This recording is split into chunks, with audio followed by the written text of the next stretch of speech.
constant topic of conversation. In the couple's presence, no one spoke until spoken to.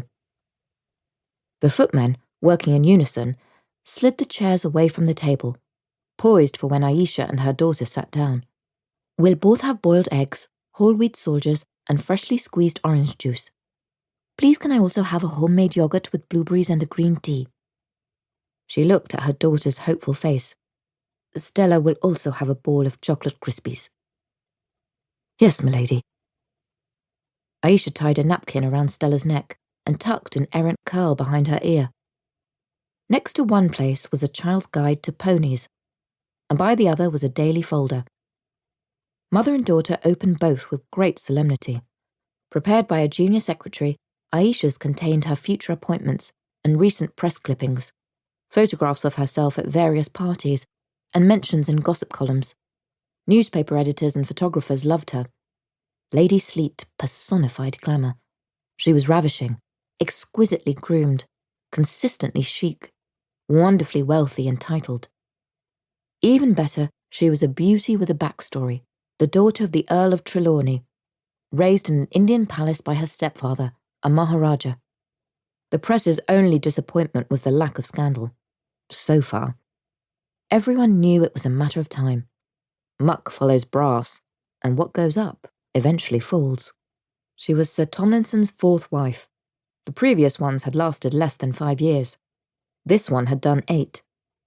The Sleet's union was an accident waiting to happen. No one believed she'd married for love.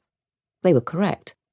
Sleet, then 40 to her 18-year-old self, had been a solution to a problem which was partly money, or lack of, but mainly Ayesha's longing for security.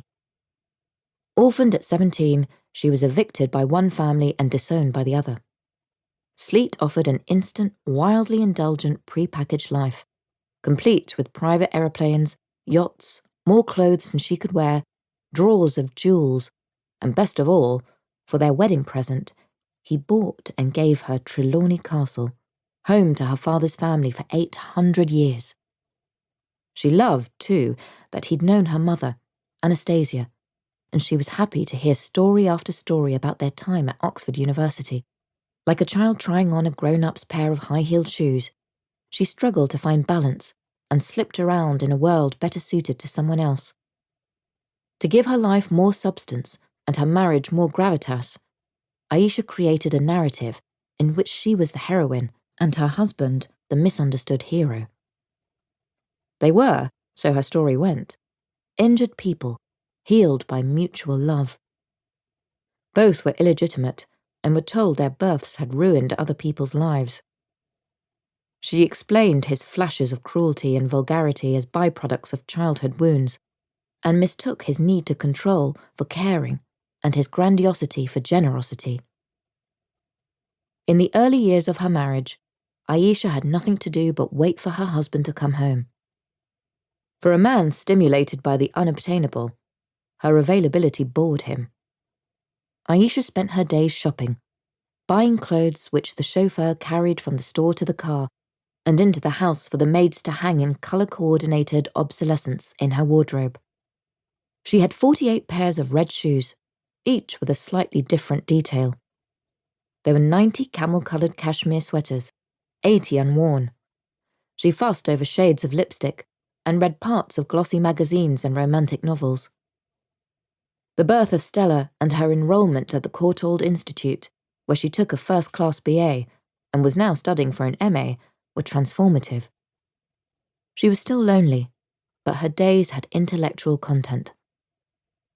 Flicking through the pages of her folder, Ayesha smiled to see her image on the front cover of High magazine and skimmed through an article entitled, "Lady Sleet, London's Most Glamorous Wife?"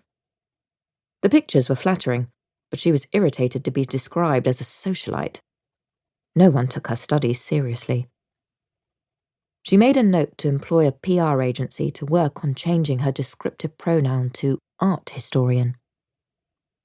Stella pulled at her mother's shorts. "Bored!"